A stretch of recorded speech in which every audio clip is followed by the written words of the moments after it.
26শে মার্চকেই কেন আসলে স্বাধীনতা দিবস ধরা হয়, কেন এটা 27শে মার্চ হলো না? মেজর জিয়া যখন আসলে স্বাধীনতার একমাত্র ঘোষক, মানে যদি আমি সেই বিএনপির হাস্যকর যুক্তিটাকে ধরি যে একমাত্র মানে কি বলে আর যে বলে অনেক একমাত্র আর যে তিনি ছিলেন, তো 27শে মার্চ কেন?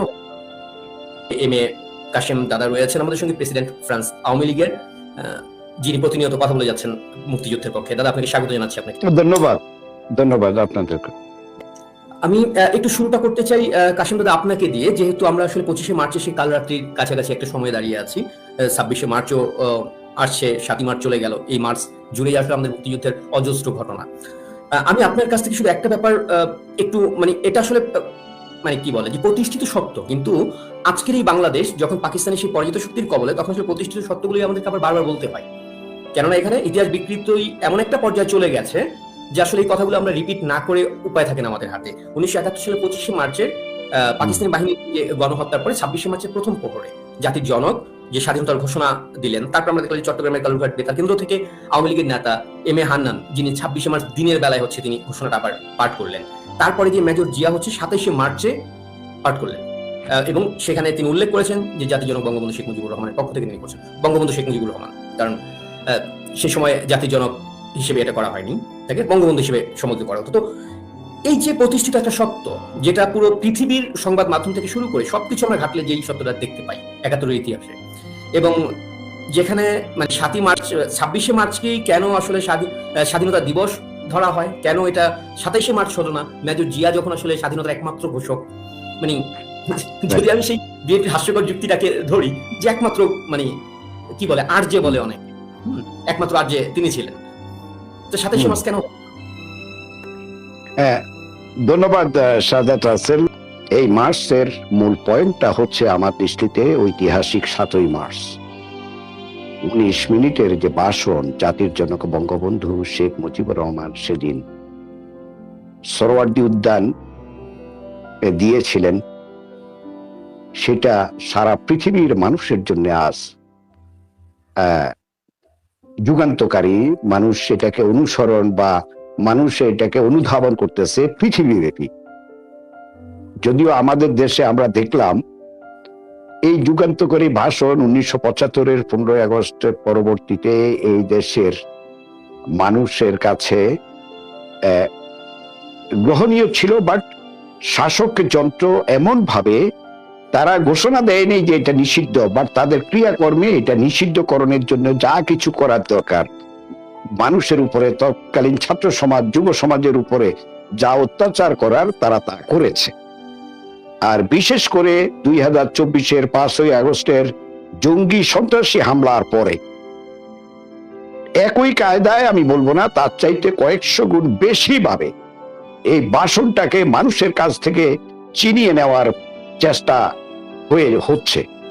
এবং শুধু তাই না, বাংলাদেশের মুক্তিযুদ্ধের রণধ্বনি জয় বাংলা, সেই জয় বাংলা আজকে বাংলাদেশের মানুষ বলতে পারতেছে না।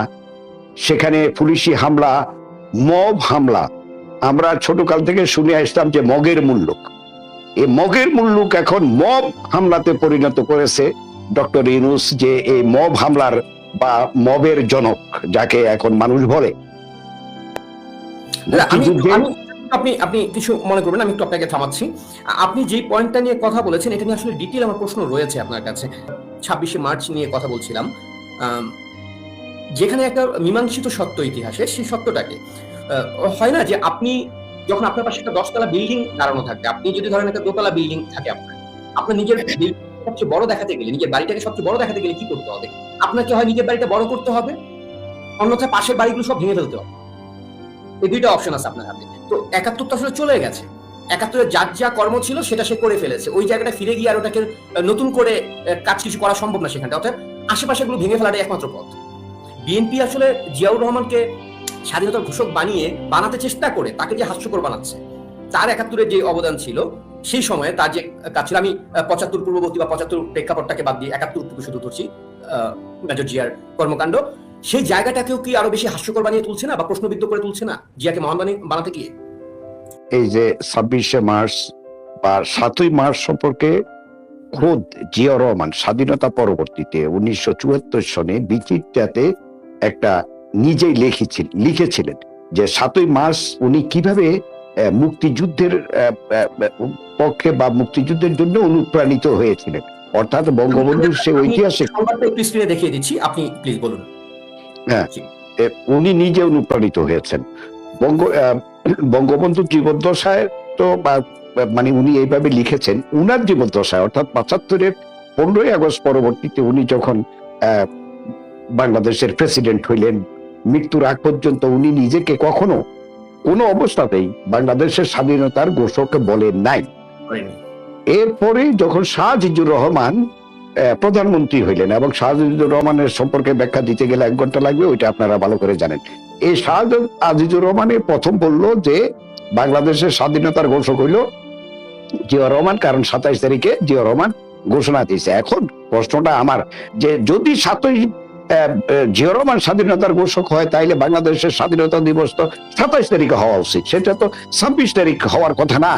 26 তারিখ মানে 25 তারিখ আপনার রাত্রে বঙ্গবন্ধু যে ঘোষণাটা দিয়েছেন, এখন বিএনপির যে কথার কথা খালেদা জিয়ার উপদেষ্টা অ্যাডভোকেট ফজলুর রহমান সাহেব, তার নিজেরই বক্তব্য আছে যে সকালবেলা অর্থাৎ 26 তারিখ সকালবেলা তার আপনার এলাকাতে তারে ডেকে নিয়ে টেলিগ্রাম অফিস থেকে বঙ্গবন্ধুর ঘোষণাটা তাকে দিয়ে দিছে, হাতে দিছে, যে বঙ্গবন্ধু স্বাধীনতার ঘোষণা দিছে।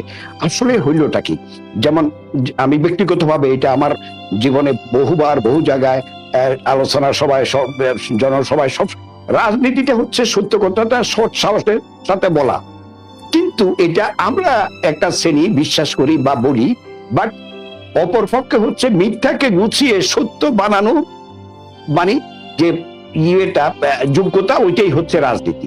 যে জিনিসটা আসলে এই পক্ষটা করে বাংলাদেশের একেবারে মীমাংসিত সত্য জিনিসগুলোকে অমীমাংসিত অবস্থায় নিয়ে আসার চেষ্টা করা হয়। এতে করে স্বাধীনতা, আমাদের বিজয় দিবস, আমাদের যত ঐতিহ্য আছে সেই স্বাধিকার থেকে স্বাধীনতা, 52-র 21শে ফেব্রুয়ারি থেকে আমাদের 71-এর মুক্তিযুদ্ধ, সব কিছুর মধ্যে বিতর্ক আনা হচ্ছে। আপনি জানুয়ারি মাসের 1972 সালের জানুয়ারি মাসের একাধিক আন্তর্জাতিক পত্রপত্রিকায়, আমি 10 জানুয়ারি বঙ্গবন্ধু বাংলাদেশে প্রত্যাবর্তনের পূর্ব মুহূর্ত পর্যন্ত রাশিয়ার প্রাবদা থেকে শুরু করে আন্তর্জাতিক বহু পত্রপত্রিকায় 30 লক্ষ শহীদের কথা বলা হয়েছে। বঙ্গবন্ধু তো 10 জানুয়ারি পরবর্তীতে যাইয়া বলছেন 30 লক্ষের কথা। আর এই বেজন্মারা বলে যে বঙ্গবন্ধু আপনার বলতে চাইছিল কি 3 লাখ, ওইটা ভুলক্রমে 30 লাখ বলে ফেলছে। যেই বঙ্গবন্ধু 66-67 সনে বাংলাদেশের স্বাধীন বাংলাদেশের স্বপ্ন দেখেছেন, 66-67 সনে ইতিহাসের পাতায় পাতায় সেটা উল্লেখ আছে। 68-69 সনে মুজিব বাহিনী গঠন করা হয়েছে, অথচ তখন কিন্তু মুক্তিযুদ্ধ শুরু হয়নি, নির্বাচনেরও আগে মুজিব বাহিনী গঠন করা হয়েছে। তাহলে সেই বঙ্গবন্ধুকে বলে বঙ্গবন্ধু বাংলাদেশের স্বাধীনতা চায়। এখন এই যে মানে রন্ধ্রে রন্ধ্রে তারা বিতর্ক সৃষ্টি করে মুক্তিযুদ্ধটাকে আপনার বিলীন করার পায় তারা বসে আছে। আমি এখানে বিএনপি, আওয়ামী লীগ, জামাত এই কথাটা বলবো না, আমি বাংলাদেশের একটা শ্রেণী, এই শ্রেণীটাই এই 2024-এর 5ই আগস্ট যে সন্ত্রাসী হামলা করে বাংলাদেশটাকে আজকে যে অবস্থায় নিয়ে গেছে, মুক্তিযুদ্ধের বাংলাদেশ এখন অনুপস্থিত। যদি 12 তারিখে বিএনপি ক্ষমতায় না আসতে পারতো, যেভাবে আসছে সেটা আমরা সবাই জানি, হ্যাঁ, তাহলে এই মুক্তিযুদ্ধ কিন্তু ওখানে শেষ, এখন পঙ্গুত্ব বরণ করে বেঁচে আছে।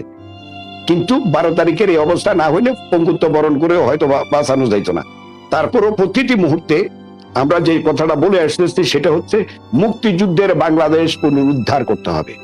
এই পুনরুদ্ধারের প্রশ্নে দেশের ভিতরে এবং বাহিরে যেখানে আমরা যে অবস্থায় আছি, একে অপরের সাহায্যে আমরা আগাই আসতে হবে।